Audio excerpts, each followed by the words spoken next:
guest speaker, Cindy Henry.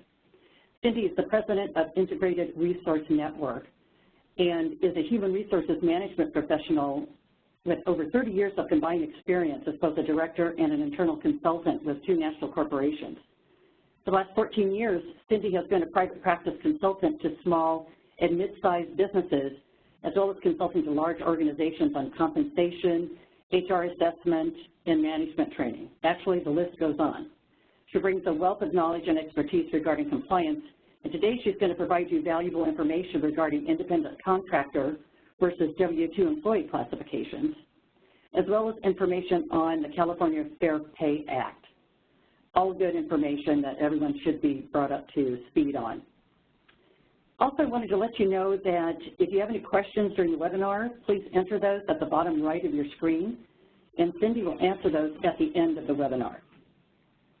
So with that, Cindy, I will pass the baton to you. Thank you, Joan. Good morning, everybody, and thanks for joining us. 2 important subjects. There are many in California, as it continues to be a complex area to run a business.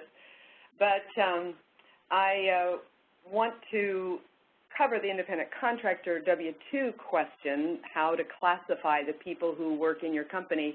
But real important is California's Fair Pay Act. It was passed and effective January 1st of this year. And I'm not sure if everyone has been learning about it and taking steps to be sure you're in compliance. But more importantly, there will be changes January 1st of next year that expand this particular act, and we want to make sure you're up to date on that. So with that, let's start with misclassification and how costly it can be. The IRS and the Department of Labor care deeply about who you call a contractor. And if you, in fact, have W-4 employees, they care equally about whether that person is paid an hourly rate or a salary. But I know that Joan's webinars have covered that before, so our focus is on contractors. And in caring about this deeply, it's all about the money. It's both state and federal agencies that are targeting the misclassification of independent contractors. They're actually working in concert. They've actually designed processes and committees so that the state of California and the federal government working together can identify where we have noncompliance when it comes to contractor status. These regulations have been in place for years. It still is an issue. I find it an issue many times when I start working with a company, but it is a priority for the IRS and the Department of Labor.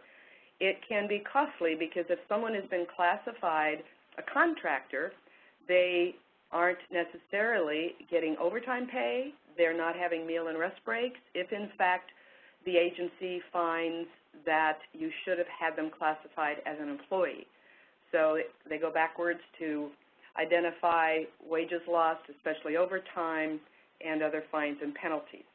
So I want to cover three factors that the IRS cares deeply about when you're determining if there's a contractor relationship.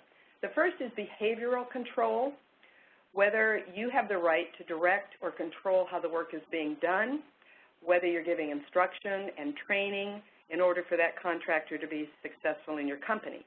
Of course, you have to lay out the parameters of what you want that contractor to achieve and what your objective is, and you might have to do a little orientation to the company and such, but that independent contractor needs to be someone who comes to your company prepared to meet your objective. When I go to a company to help with HR, they certainly are not training me in HR. They're not helping me in any way do what I am being paid to do to help them with their human resources. Same thing if you have an external IT contractor. You're contracting with that individual because you don't know anything about IT, he or she does, and is meeting your objective and providing that service. So behavioral control is one of the three. Financial control is a big factor in determining is this a contractor or not, and it's whether or not you have the right to direct or control the financial and business aspects of the contractor's job. Another financial control aspect is that you don't reimburse expenses. Now, this may or may not be true in all contractor situations. If a contractor is flying into California to help you with something, part of the proposal may be that you're paying for travel and lodging, but you just want to be careful whenever you're paying business expenses for a contractor. That could be a slight ding in your defense that this person is a true contractor for me. Another is the contractor has his own tools and equipment. If someone is coming to your organization and providing a contracted service, they should be bringing their own computer. They should be providing all that they need in order to provide the service and meet your objectives. Other financial aspects, he or she makes his services available to the relevant market, meaning you're not the only person that contractor works for. And another one that people often forget is the IRS wants to see that the contractor can realize a profit or incur a loss by working with you. And that's best illustrated by having the contractor provide services on a flat fee project basis. The contractor knows what it's going to take to meet your expectations and tells you the price. You say, yes, let's go, and it may take him or her longer to complete the work as promised and therefore incurs a bit of a loss. Or if it didn't take him as much time to do what you needed done, might have a little bit more profit than he anticipated. Paying a contractor an hourly rate is not a deal breaker if all the other factors are followed and you don't have other compliance issues facing you. How you pay the contractor is important, and I'm trusting that if you have a W-9 contractor, that's going through accounts payable, not payroll. The third factor is relationships. How the two of you perceive the relationship. Do I believe it's a contractor relationship? Do you believe it's a contractor relationship? And there are times when I will get a call from a business that a contractor has filed for unemployment compensation after the work was over. That would suggest you didn't have a very good contractor working for you, or they really didn't see the relationship truly as a contractor relationship and believe that unemployment compensation may be due. That step alone by a contractor could open a can of worms for you, because to fight the unemployment claim, you may have to defend that this was a true contractor relationship. Also, in a relationship factor, you want to have an independent contractor agreement, a written contract that describes exactly what the contractor is going to do and what the cost is, all those parameters. And you want an attorney to prepare that for you. It's a legal document with specific items that should be included. So another aspect on the relationship factor is the extent to which the contractor is available to perform his or her services for others. If you have contractors who spend 40 hours a week with you, 30 hours a week with you, that would suggest they really are not out there as an independent contractor. They're relying on you primarily for their business. And finally, whether the business provides the contractor with any kind of benefits. You don't want to provide any paid time off, any insurances, any workers' comp, and you may want to ensure what insurances that individual has in his or her business. And finally, the relationship factor includes the permanency. How long has this gone on? It might be a long relationship, but if all other factors are met, you might be in good shape. The extent to which the services performed by the contractor are a key aspect of your regular business, your core business. That is an important one to consider. If you have a W-2 employee doing the same work as a W-9 employee, that is immediately a red flag. So we have relationship factors, we have financial factors, and behavioral factors. You want to be acquainted with all of that, because that's what the IRS is looking at. And that really is summarized in a term you'll hear often, which is right of control. The contractor controls how the work's done. The contractor controls how he or she is prepared to meet your objective. And I mentioned that if you have the same people working in the core business, W-4 and W-9, that is a very bright red flag. Also a red flag is if you have a W-4 employee that now you're transferring to W-9 or vice versa. You may have undermined the prior determination that that person was a contractor or was an employee. And finally, sort of summarizing some of the bullet points before, the federal law in the past year came out and strengthened some of the language we had before with what they called economic realities. And this is essentially if the person who's a contractor with you, a W-9, relies on you, is dependent on you for his or her income, that is a red flag. But it ties back to what we mentioned before, which is 40 hours a week or not having many other clients, even though he professes to be a contractor in Orange County. You want to ask about his other clients and other people expecting his services. Too many hours a week, that becomes dependent upon you and would suggest it's not a contractor relationship. Here are some factors that might persuade a court that it is a true contractor relationship.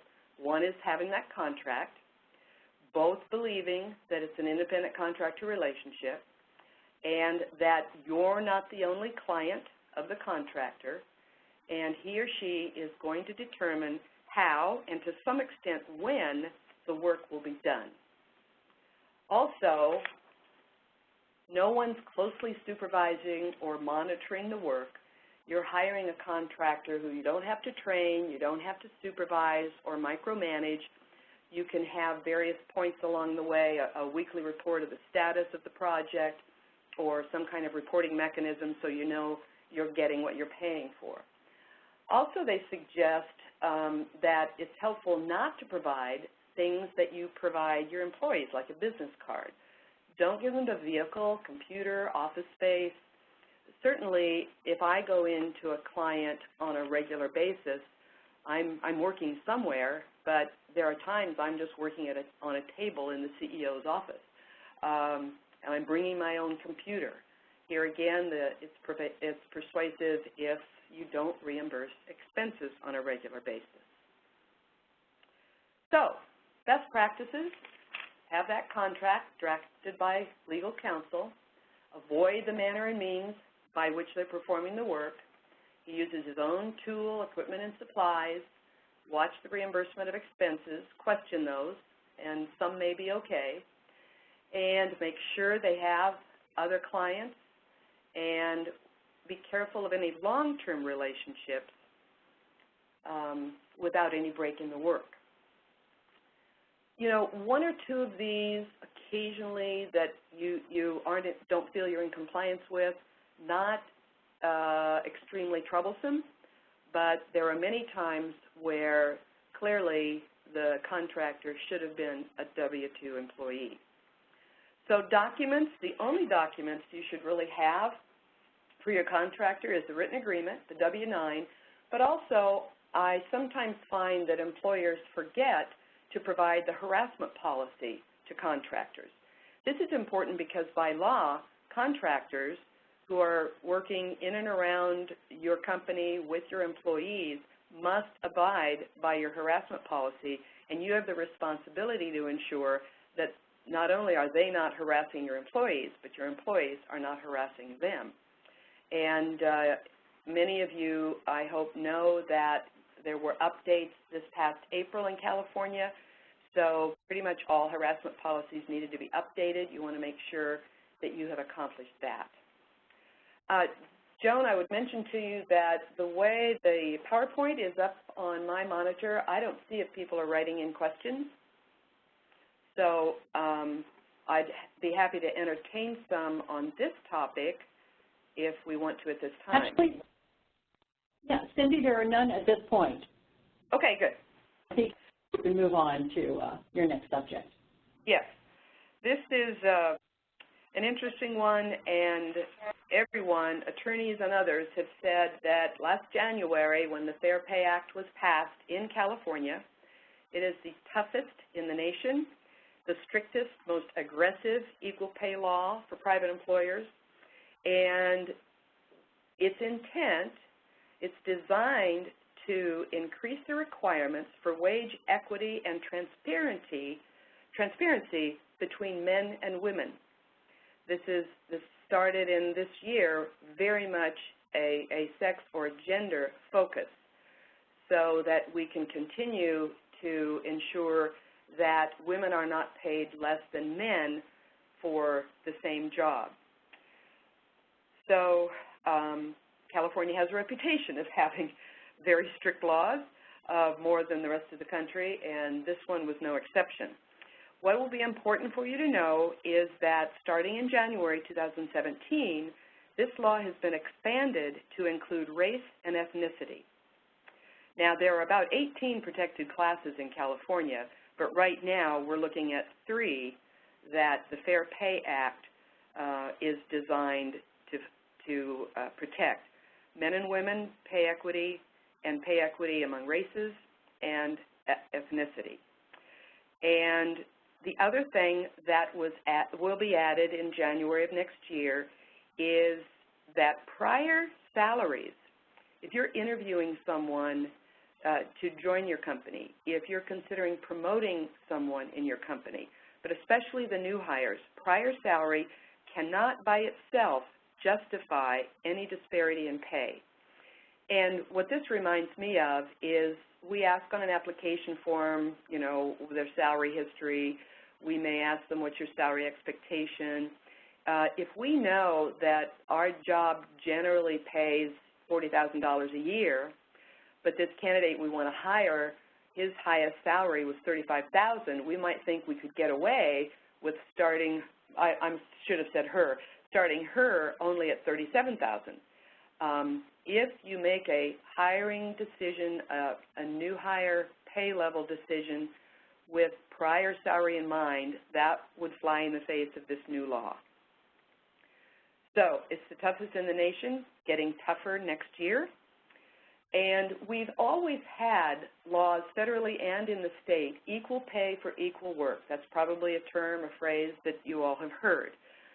The law this past year says we will provide equal pay for substantially similar work. And over the years, as we see cases come into the court, it will be case law that helps us understand more specifically over time what is meant by substantially similar work. But the key thing here is equal pay for equal work was generally focused on the same establishment. So you might have one office here in Southern California and another office in another state. You might have employees doing the same kind of work in both locations. And before, the equal pay for equal work focused on just what you were paying these people here in Southern California, and then you can focus just on what you're paying people in the other states. Now, substantially similar work is in all locations of your company. Granted, geographic differences could be a bona fide reason why you pay higher in California than in Kansas, but you would have to have that information and prove that is the reason for the disparity between, at this time, men and women. So it's not just equal pay for equal work, it's substantially similar work. It's not just the same establishment, it's all locations. Also, this law has put the burden on the employer to justify pay differentials. And you must establish that the difference between a man and a woman in similar work is because you reasonably applied factors other than gender to determine the difference in pay. It could be a seniority system. He's been here longer than she has, so that could justify it. If you've got a system to objectively measure quantity or quality of production, if you have people in your company who have billable rates, for whom you have client feedback, something that you can really help defend your position why he is making more than she in the similar work, you would need to be able to show that. You'd want to have it documented so you can prove it if there was ever a claim. They also accept in the law a merit system, a performance merit system. I've been in the HR business a long time, and I have yet to see a merit-based system that's defendable. If any of you have, please let me know. I'd love to see it. But we think that we have objective ways to measure performance and determine pay raises, and I think that would be a very slippery slope if we had to defend he makes more than she does because he does a better job. There may be factors, case by case, where that could be true, but I'm just not sure. I'm just not confident of that. So what else? The new law, we always in California, I shouldn't say always, for a long time we've had a law where employees can talk about their pay with other employees. You can't have policies that say you'll get in trouble if you do that. You can't have a policy that says thou shalt not talk about your pay. Now, with this new law this year, absolutely, you cannot retaliate against an employee because they talked about their pay. They could be sitting at break with other employees and everybody have their paychecks out and compare, and there's nothing you can do about that. This law also gives employees an opportunity to anonymously report to the state agency that they believe that their employer is not in compliance with the Fair Pay Act. So the burden is on you to prove why you pay men differently than women in similar work if you do, and it opens the door to a lot of ways that employees can, if they believe that is true, can certainly come forward and talk to you, but also may anonymously report.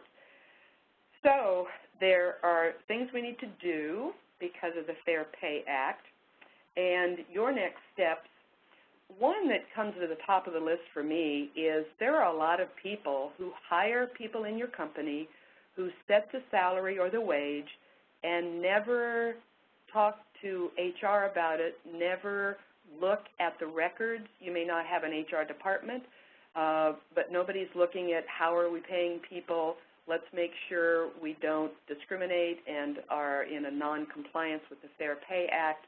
And this includes the owner of the company, the CEO. Now, our role in HR is to advise, and the business leaders, the CEOs, can still make decisions, but they need to know a little bit about the Fair Pay Act to understand what requirements are now for employers in California. So I would never determine a starting pay, a pay increase, or a bonus without reviewing what we're doing from the standpoint of, is there any impact on men versus women? And now next year, any impact based on races or ethnicity. And I mentioned the effect. We may not intend to discriminate, but you've got to look at your records, and we'll talk about what to look at in an audit to make sure you haven't unknowingly put your company in a position of non-compliance. Have current and accurate position descriptions so that you know the qualifications for the job and you know what the roles and responsibilities are for that job. You may need to defend yourself and show that position A held by a woman and position B held by a man are not similar work. And that's why the person in A, the woman, is paid less than the man. The man's job is considerably more skill, effort, experience, responsibility. But let's get to a point where we have that in writing and we keep them up to date and we update our position descriptions with this law in mind, asking ourselves, will we be able to defend our pay practices with this job description? And on your job descriptions, make sure that you're dealing with what we call BFOQs, bona fide occupational qualifications, that we know someone needs these qualifications to be successful in the role that they are in. Also, it's probably time to make sure you don't have any HR policies that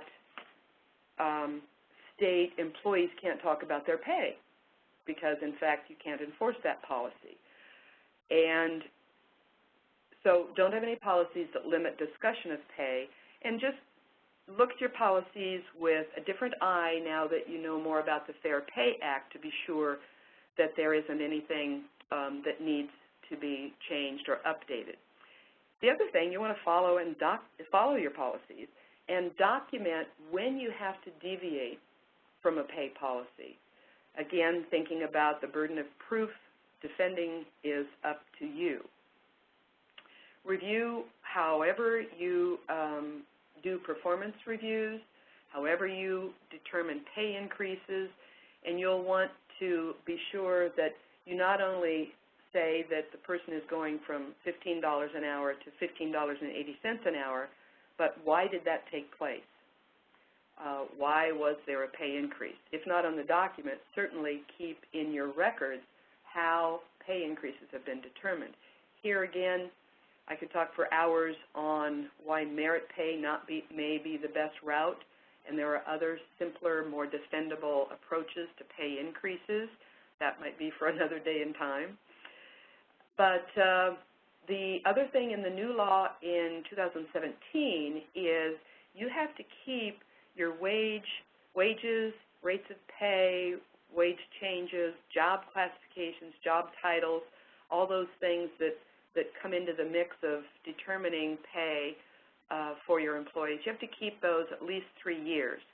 Now, there are longer record retention rules, I believe, within payroll and maybe HR files, so I think you're in pretty good shape on this one, but keep that in mind, the documentation of pay rates and such. I would want you also in your next steps to train other key leaders in the company on this, at least to a level of awareness, and that will be important. And the other thing would be to make sure that your employee complaint procedure, probably that's in your written harassment policy, is in good shape, gives employees various avenues for an employee to file a complaint so that they can bring their concerns about pay equity to the leadership. So here's this step I would have you take. If you don't already know if you could defend your pay practices, might be a good idea that you study it now rather than when a claim is filed and you start scrambling. You know, let's know if our own house is in order and possibly make changes if we find some disparity that would not be accepted were there a claim brought. And because now we know that 2017 adds race and ethnicity to the law, we're not only looking at the pay differential between men and women in similar work, but also among ethnicity and race. So the kinds of things I'd want you to look at, and you know, now probably I would add to this list to have their gender, their race, and their ethnicity on your audit spreadsheet. Their title or their role, because we now have to look at pay differential when there's similar work, job title alone is not going to cut it.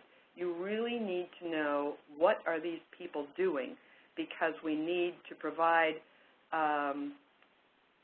similar pay for substantially similar work. So we're looking at a composite of skill, effort, and responsibility, and the work performed in similar settings. So that's why I would emphasize job duties. A real simple example over my years in HR, I would see in larger companies, you have various levels of secretarial work. You might have executive secretary for the CEO. You might have a department secretary for a department manager. You may have other secretaries. And be it secretary or clerk, this is when you need to digest what is the work being done. Because if a man was hired or a white woman was hired as executive secretary, and we couldn't show that there was substantially additional work in that role, and then we had females as department secretary or blacks as department secretaries, you really need to get into the duties and the requirements, the qualifications, and show the differences in the background and experience and capabilities of the people to defend why you paid one job higher than the other. And I should point out that with the new law, let me find my note. What some believe is the new law is really more focused on jobs that have been underpaid, i.e. a female housekeeper historically has been paid less than a male janitor. And it's been decades ago that I dumped the job title janitor and everybody was a housekeeper. But you still have to look at what, if anything, differentiates one of those housekeeper jobs from another. And I think it will get most messy in some of the clerical jobs. So you really need to be familiar with what the duties are in those jobs. You would look, as you do your audit, you would look at hire date, seniority.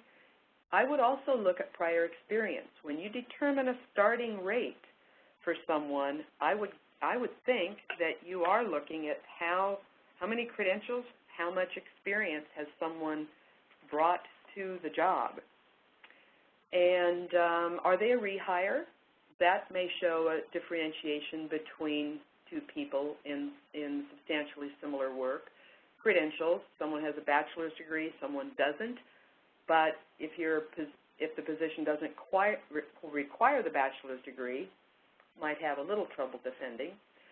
Look at the history of pay raises or bonuses and see if just on its face you're concerned that it looks like over time the men are getting higher bonuses than the women. And also look at personnel files. When you find a female, a black, East Indian, if we're looking at sex, race, and ethnicity, who are paid lower, look in the file to see if they've had counseling sessions, if their attendance has been poor, if there's something to, again, help you defend why someone got a lower raise last time than someone else. Just review all the results of the work performance, the work habits, behaviors, and see if there's a differentiating point. I mentioned before, if you have people in roles where you can get objective client feedback, not just one comment from one client that caused a problem for an employee, but if you have an ongoing client feedback system, if you have some employees who enter all kinds of work hours into a system so you can see their billable rate, their production rate, those kinds of things may help. And in your specific businesses, you may determine other factors that you want on the spreadsheet, and you would line it up so that you can sort by different factors. You're always looking for, we haven't intended to discriminate against women in pay in any way, or those of different race or ethnicity, but what's been the effect? What's been the impact of our practices, our starting salary practices, pay increase practices, bonus practices, and the like. So it's a lot to chew on right now, but it started in January of last year. If you haven't already done an audit, I definitely would suggest that. And we now know that there are 2 other protections coming in 2017. I thought I'd use this time also for just a really quick notification. You all have been using the I-9 form in your new hire processes to make sure those who you hired are legally able to work in the United States. Our form expired last March, but we are continuing to use it because the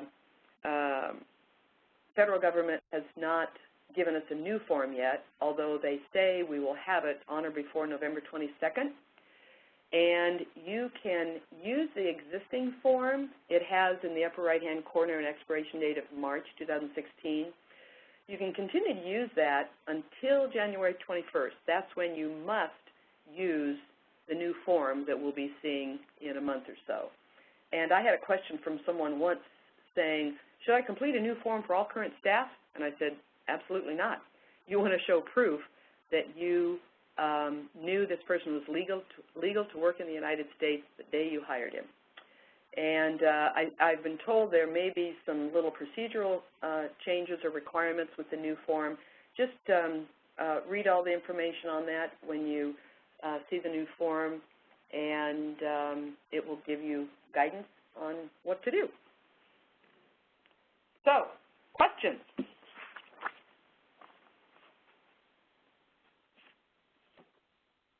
Well, Cindy, there are no questions at this point. Okay. I covered it so well.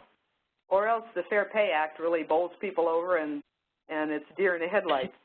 At any rate, should anyone want just a quick complimentary HR overview audit of HR in general, that's real simple on my website.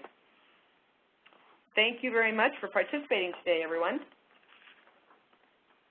That was great information, Cindy. Thank you. Wonderful presentation. And just so I can let everyone know, Cindy's going to be back in January to provide valuable information on all of the new laws that were recently signed into law in California that are going to affect employers. And many of those are starting January 1st, 2017. So look for a save the date email from us in early January, so that you can participate and listen to what Cindy has to say about those laws and how they'll affect you. All right. Well, thanks again, Cindy. And with that, I think since there are no questions, we'll go ahead and end the webinar. Thank you, everyone, for attending. We appreciate it. Have a great day.